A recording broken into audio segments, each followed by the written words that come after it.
Kementerian Perindustrian mendorong industri pengolahan susu untuk memperkuat inovasi guna meningkatkan angka konsumsi susu di Indonesia. Di mana seseorang tidak mampu mencerna laktosa atau gula dalam produk susu karena kekurangan enzim laktase yang terdapat di dalam saluran. Kementerian Perindustrian mendorong industri pengolahan susu untuk memperkuat inovasi guna meningkatkan angka konsumsi susu di Indonesia.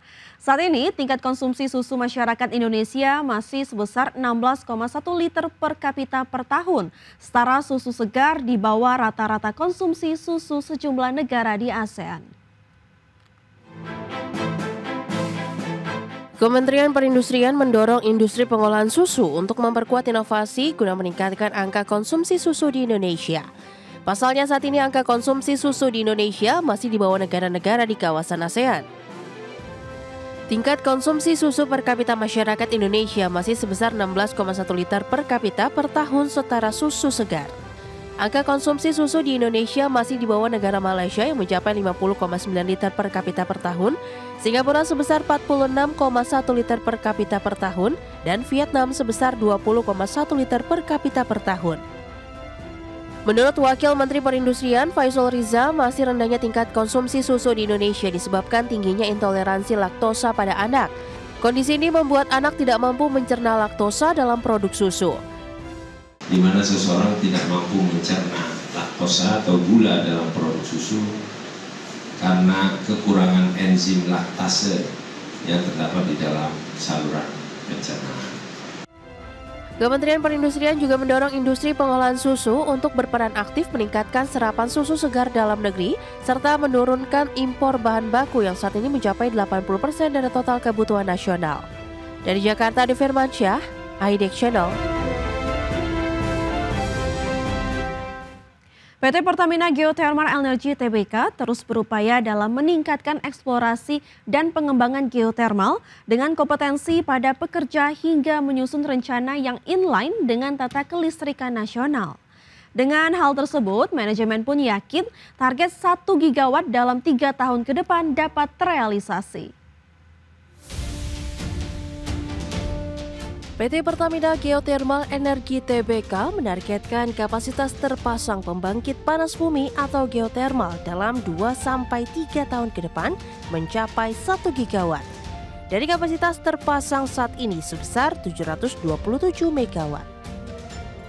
Menurut Direktur Eksplorasi dan Pengembangan PT Pertamina Geothermal Energy Tbk, Edwil Suzandi, untuk mewujudkan target tersebut, Pertamina Geothermal terus berupaya meningkatkan kompetensi para pekerja dalam eksplorasi dan pengembangan geotermal. Perseroan juga tengah menyusun rencana eksplorasi dan rencana pengembangan yang inline dengan rencana tata kelistrikan nasional, serta memastikan besaran cadangan geotermal yang dimiliki PGE. Target kami 2-3 tahun ke depan, install capacity PGE hari ini sebesar 727 megawatt. 2-3 tahun ke depan target kami menjadi 1 gigawatt dan 5-10 tahun ke depan menjadi 3 gigawatt. Jadi itu yang hari ini dikerjakan oleh tim PGE, tentunya mohon doa restu. Dengan doa restu tentunya kami sangat yakin 3 gigawatt akan mampu kami realisasikan.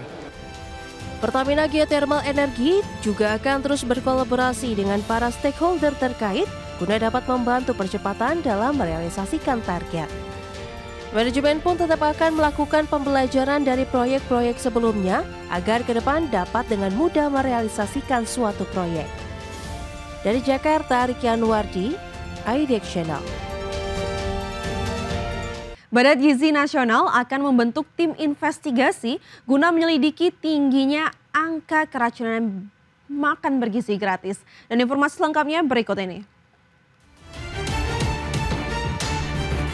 Maraknya kasus keracunan dalam program makan bergizi gratis, Badan Gizi Nasional memastikan akan membentuk tim investigasi. BGN juga berencana membuka saluran siaga atau hotline untuk pengaduan berbagai keluhan program MBG. Menurut Wakil Kepala Badan Gizi Nasional Nanik S. Deyang, pihaknya akan mengumpulkan data-data untuk mengungkap apa yang menjadi penyebab keracunan dalam program makan bergizi gratis ini. Tanpa kami dilaporin, kami juga keliling gitu. Kami mengumpulkan data-data juga gitu. Nah, kami memang berencana, ini yang mungkin saya sudah berencana sebagai orang baru di BGN ini akan segera membuka hotline untuk pengaduan ya Mas yang pertama. Lalu ini dalam proses kami juga membentuk tim investigasi untuk bisa mendapatkan apa sih sebetulnya yang menyebabkan keracunan ini agar kita bisa memperbaiki sistem tata kelolanya yang bagus sehingga program yang luar biasa yang bukan saja dimaksudkan untuk pemenuhan gizi ini, tetapi juga diharapkan bisa untuk mendongkrak pertumbuhan ekonomi ini akan bisa berjalan dengan baik. Jadi sebabnya bermacam-macam. Ada yang dari bahan baku, ada yang karena pengolahan yang terlalu dini atau terlalu cepat. Kemudian penyajiannya itu lebih dari 6 jam. Ini juga bermasalah, Mas. Jadi kemudian pemilihan mungkin ya, ada anak-anak yang tidak tahan dengan ikan, misalnya bahan bakunya seperti itu. Jadi penyebabnya bermacam-macam dan ini kami kumpulkan sebagai bahan untuk evaluasi.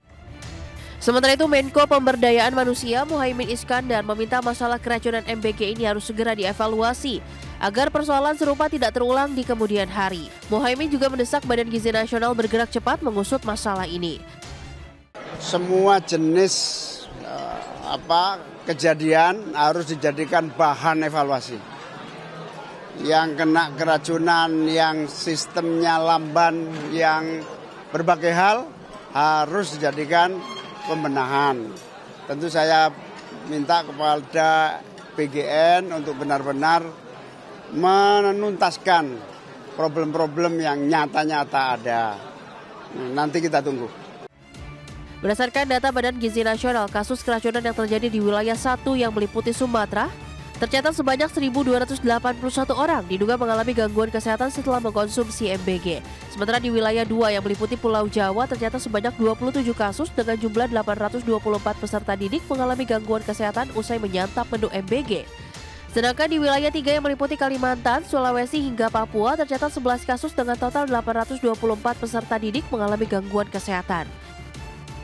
Dari 3 wilayah tersebut, Badan Gizi Nasional mencatat ada sebanyak 4.700 porsi makanan yang bermasalah yang menyebabkan gangguan kesehatan.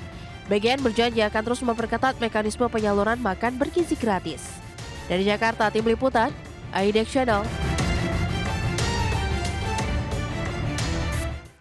Pemirsa, founder dan CEO Center for Indonesia Strategic Development atau CISDI, Dia Saminarsi menilai maraknya kasus keracunan menu makan bergizi gratis akibat tidak adanya persiapan yang matang. Dari mulai regulasi, keamanan pangan, perhitungan gizi dan nutrisi, hingga lemahnya monitoring dan evaluasi. Menurut dia, meski sudah mengolah 1 miliar porsi dengan anggaran 335 triliun rupiah, hingga saat ini belum ada peraturan presiden soal MBG.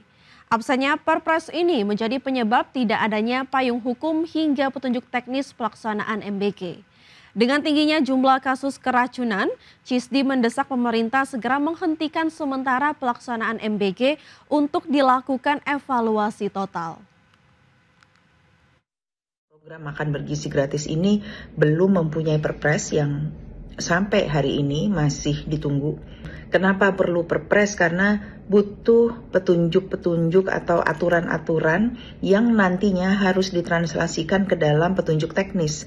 Terjadinya kasus keracunan ini sudah saatnya program MBG ini dihentikan sementara dan dievaluasi kembali bagaimana batasan-batasannya, standar-standarnya untuk kandungan gizi, untuk cara memasak, daftar menu, cara pengepakan, cara distribusi, cara pengorganisasian atau tata kelola pembagian.